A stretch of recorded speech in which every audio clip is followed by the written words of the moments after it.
Okay, let's continue. Kasi, practice problem number 9. A wine cellar should maintain a temperature of 55 degrees Fahrenheit. Convert this to Celsius. So, given 56 degree Fahrenheit, required degree centigrade.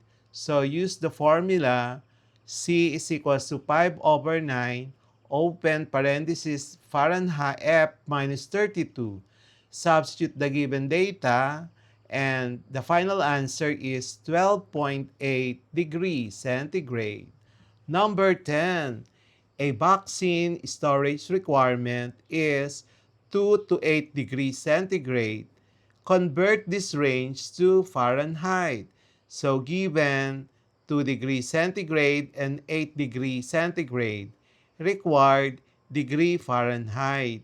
Use the formula F is equals to 9 over 5 C plus 32. Substitute now the given value.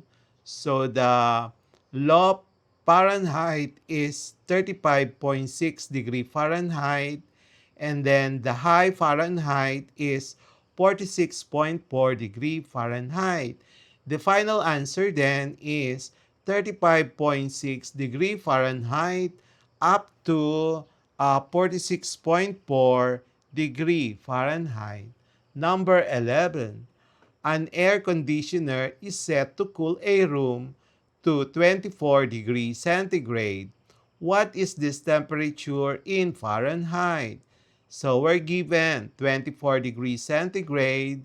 We are required a degree Fahrenheit. So use the formula F is equals to 9 over 5 times C plus 32. Substitute now the given data, and the final answer is 75.2 degree Fahrenheit. Number 12. The boiling point of water is 100 degrees centigrade. Convert this to Fahrenheit and Kelvin. So we're given 100 degrees centigrade, and we are required to determine its equivalent in degree Fahrenheit and Kelvin. So use the formula F is equals to 9 over 5 times degree centigrade plus 32. Substitute the value, which is 100. You will be getting 212 degree Fahrenheit. And then to obtain the Kelvin, use the formula Kelvin is equals to degree centigrade plus 273. Substitute the value of 100, you will be getting 373 Kelvin. So the final answer is 212 degree Fahrenheit and then 373 Kelvin. Practice problem number 13. A freezer is set at negative 20 degrees centigrade. Convert this temperature to Fahrenheit. So we're given negative 20 degrees centigrade, required degree Fahrenheit.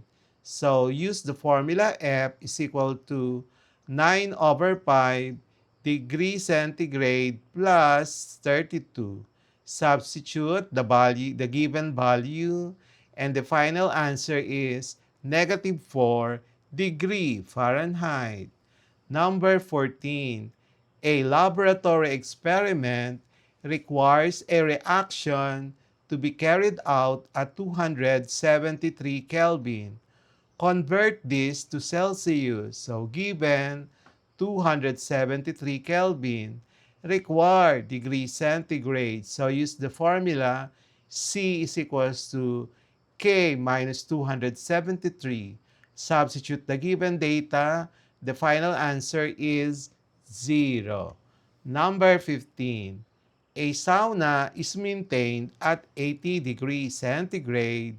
Convert this temperature to Fahrenheit. So given 80 degrees centigrade, required in degree Fahrenheit. So use the formula F is equals to 9 over 5 C plus 32. Substituting the given data, the final answer is 176 degree Fahrenheit. MCQ for Quarter 2, Measurement and Geometry, Lesson 8, Applying Temperature Conversions in Everyday Life and Practical Scenarios. Number 1. A recipe calls for baking cookies at 375 degree Fahrenheit.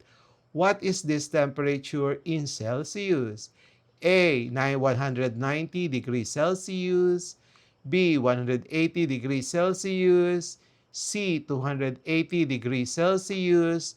D. 170 degrees Celsius. Number 2. A weather report shows 30 degrees centigrade.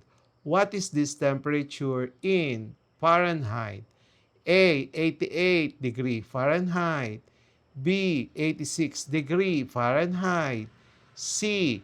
90 degree Fahrenheit. D. 84 degree Fahrenheit. Number 3. A laboratory experiment requires a solution to be maintained at 300 Kelvin. What is this temperature in Celsius? A. 37 degrees centigrade. B. 30 degrees centigrade. C. 27 degrees centigrade. D. 25 degrees centigrade. Number 4. The freezer is set at negative 10 degree Fahrenheit.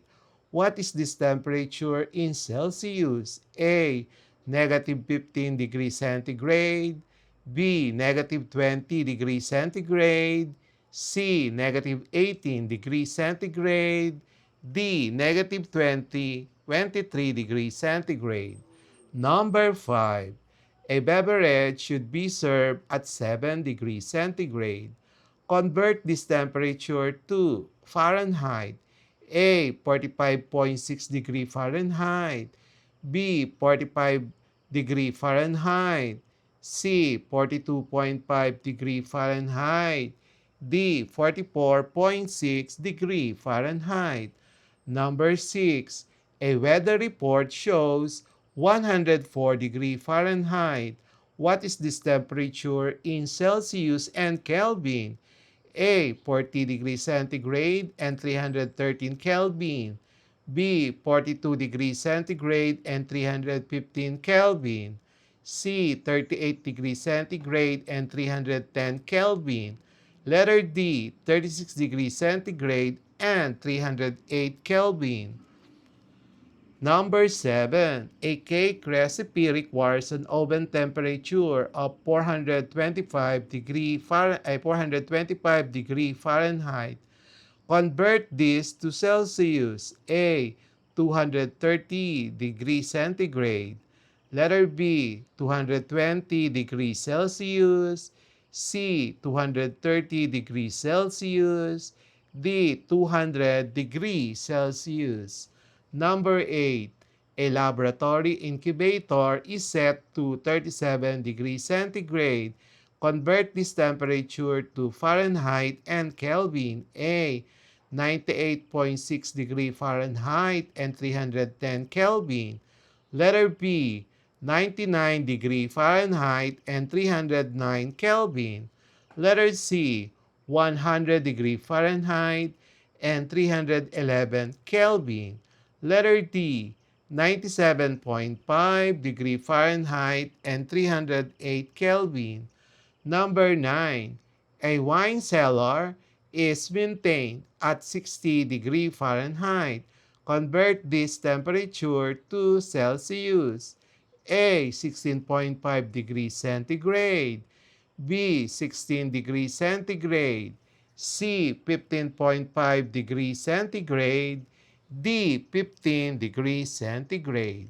Number 10. A vaccine must be stored between 2 degrees centigrade and 8 degrees centigrade. Convert this range to Fahrenheit. A. 36 degree Fahrenheit to 46 degree Fahrenheit. B. 35 degree Fahrenheit to 46 degree Fahrenheit. C. 34 degree Fahrenheit to 45 degree Fahrenheit. D. 33 degree Fahrenheit to 47 degree Fahrenheit. Number 11. An air conditioner is set to 22 degrees centigrade. Convert this temperature to Fahrenheit. A. 74.6 degree Fahrenheit. B. 72 degree Fahrenheit. C. 70 degree Fahrenheit. D. 71.2 degree Fahrenheit. Number 12. The boiling point of water is 100 degrees centigrade. What is this temperature in Fahrenheit and Kelvin? A. 212 degree Fahrenheit and 373 Kelvin. B. 210 degree Fahrenheit and 370 Kelvin. C. 214 degree Fahrenheit and 374 Kelvin. Letter D. 212 degree Fahrenheit and 375 Kelvin. Number 13. A freezer is set at negative 18 degrees centigrade. Convert this temperature to Fahrenheit. A. Negative 1 degree Fahrenheit. B. Negative 0.5 degree Fahrenheit. C. 0 degree Fahrenheit. D. Negative 0.9 degree Fahrenheit. Number 14. A chemical reaction is carried out at 273 Kelvin. Convert this to Celsius. A. 5 degrees Celsius. B. 1 degree Celsius. C. Negative 1 degree Celsius. D. 0 degree Celsius. Number 15. A sauna is maintained at 80 degrees centigrade. Convert this temperature to Fahrenheit. A. 171 degree Fahrenheit. B. 176 degree Fahrenheit. C. 174 degree Fahrenheit. D. 178 degree Fahrenheit. Answer key for quarter 2 MG lesson 8, applying temperature conversions in everyday life and practical scenarios, are as follows.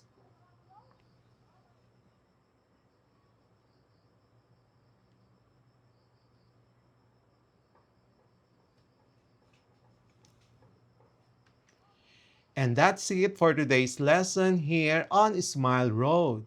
If you learned something new today, don't forget to hit that like button and share this video with your classmates.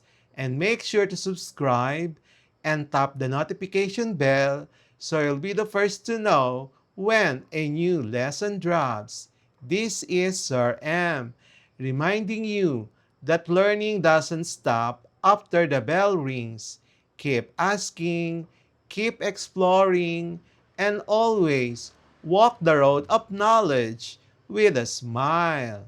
Smile Road, where curiosity meets discovery. See you in our next lesson. Bye-bye.